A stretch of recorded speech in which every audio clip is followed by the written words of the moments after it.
good, guys? Mr. Octagonal here from Octagonal Gaming. Now we're back with the Octagonal podcast series. And as you can tell, it does look a little bit different, and it does. I'm changing it up a little bit, and it sort of is like a SportCenter or an ESPN or sports TV show. So shout out to Royal and Poison for this idea. He's doing it in his R&P Talk series, which is pretty much exactly what the Octagonal podcast is. So we're going to be talking about a lot of interesting things in sports. I believe 8 to be exact today. So I will be putting timestamps in the description so you can know which one start. I mean, obviously it'd be cool if you watch the whole video, but I can't make you. And if there's something you really want to see, then you can definitely see that. So first, we're going to be talking about the NBA. Who's been the MVP so far? So obviously the Celtics have been the best team, even though they lost to my Pistons. But I think the MVP is down to probably 2 or 3 players, and that's James Harden, LeBron James, and maybe Giannis Antetokounmpo. And so far, the person who I would vote for MVP is probably LeBron James. He has been insane. Other than LeBron James, probably this is who I think will win it, and probably who my second place vote will go to. And that's James Harden. This is who I predicted at the beginning of the season. He's been great for Houston so far. Houston's been extremely solid. James Harden leads the NBA in scoring. So you're thinking, for normally someone who leads the NBA in scoring, you're probably like, oh, they might not pass the ball a lot. Like last year with Russell Westbrook was an exception. James Harden was up there too. But James Harden also leads the NBA in assists. So his points responsible for they have to be ginormous. But LeBron James, he is LeBron James. He's been so dominant this season, even without an actual coach. I think LeBron James and James Harden are pretty much neck and neck. Probably Giannis is in third for that MVP category. Alrighty, now we're going to be talking about Giancarlo Stanton. Probably my favorite or my second favorite player in the MLB. I am a Tigers fan, but the Tigers suck. My 2 favorite players are Miguel Cabrera and Giancarlo Stanton. I'm a ginormous Giancarlo fan. And there have been a lot of trade rumors about him, as well as the Marlins. Christian Yelich has been in trade rumors. Marcelo Ozuna, I'm assuming, has been in trade rumors. D. Gordon, I'm assuming, has been in trade rumors. And, of course, Giancarlo Stanton, who I think was the second best player in all of baseball last year behind Jose Altuve. Of course, both of them won MVPs, which were extremely deserving. I thought they both deserved it. I'm surprised the NL one was so close and the AL one wasn't. But, anyway, there have been Giancarlo Stanton trade rumors. The 2 most notable teams are the St. Louis Cardinals and the San Francisco Giants. Giancarlo Stanton's reps, I guess his agency, has met with both of those teams. It does sound like he's going to get traded.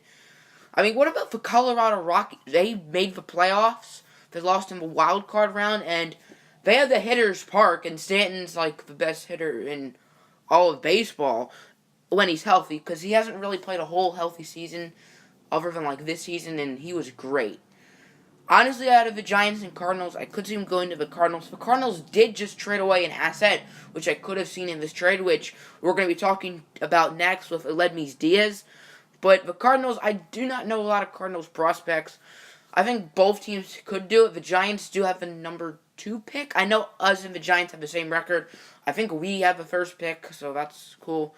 I don't know if you can full-on trade draft picks. I'm not entirely sure.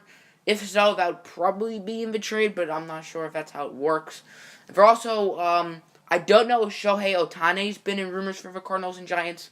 We'll be talking about him in a couple minutes. He's this insane Japanese prospect who's being compared to Babe Ruth, so he's clearly pretty good. But out of the Cardinals and Giants, I just have a gut feeling that he's going to go to the Cardinals.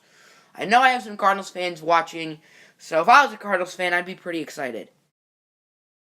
Okay, so now we have the Aledmys Diaz trade. Aledmys Diaz was traded from the St. Louis Cardinals to the Toronto Blue Jays for J.B. Woodman. So Aledmys Diaz, he's 27 years old. He's a young player, and he's pretty solid. He did not have a great year last year. I believe last year was his second year after making the All-Star game as a rookie. I think he was an All-Star. Not a great year last year. He hit .259 with 7 home runs in 79 games. He's a middle infielder. And it sounds like he's probably not even going to start for the Blue Jays. He's going to serve some depth behind Troy Tulowitzki and Devin Travis, which in baseball you definitely want good depth for 162 games. And with DHs in the AL, I do see Aledmys Diaz getting a lot of playing time for the Blue Jays, maybe playing. I don't think he's going to be like a normal starter. I could see him being a solid platoon or rotational player, playing maybe 70 games a season for them, which I think could be good. Troy Tulowitzki is definitely not the youngest anymore at all. So I think the Blue Jays, I mean, for MLB terms, they're getting better because J.B. Woodman's not an MLB player yet.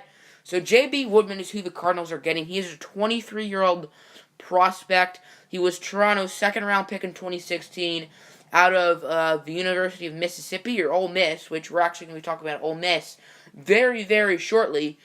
And he's currently in Class A. He was the Blue Jays' 28th best prospect, which is pretty low, so he's probably a nothing.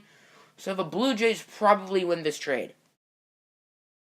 The Ole Miss scandal kind of confuses me. I'm not exactly sure what happened, but what I know is Coach Hugh Freeze got like recruiting help, like hundreds of phone calls for recruiting help, and the NCAA found out this summer Hugh Freeze resigned from his position, and Ole Miss got a 1-year bowl ban. Now, Ole Miss, there's been some weird things going on with Ole Miss, especially like the 2016 NFL draft with the whole Laramie Tunsil gas mask thing. If you don't know the story, so Laramie Tunsil, he's the stud offensive lineman from Ole Miss, and literally about 15 minutes before the draft, there's this picture on his social media of him smoking a gas mask.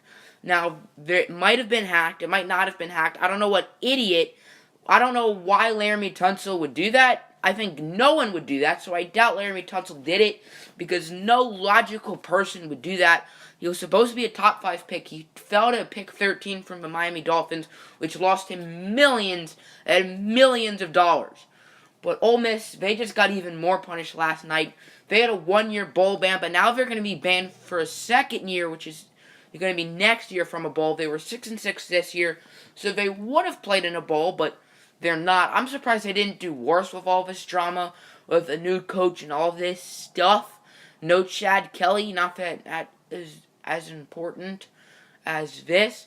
But Ole Miss has just gone from some rough times. Now, does Ole Miss deserve this punishment? I think they deserve 1 year. I don't think they deserve 2 years. I don't think the school should be punished. I think Hugh Freeze should be punished. I think he should be banned from the NCAA for a while. Maybe life, maybe not. This is very similar to the Rick Pitino situation for Louisville and college basketball, which I think Rick Pitino paid $100,000 to Brian Bowen, who's a pretty good recruit. So Brian Bowen might not play for Louisville now. I don't think he will. But anyway, I think Hugh Freeze should be punished. I think he was fined $20,000. That's ridiculous. He needs to be fined way more. I think if Ole Miss knew about this, they should be not bowl eligible for 2 or 3 years. But if they didn't know about this, then they should only be not bowl eligible for 1 year.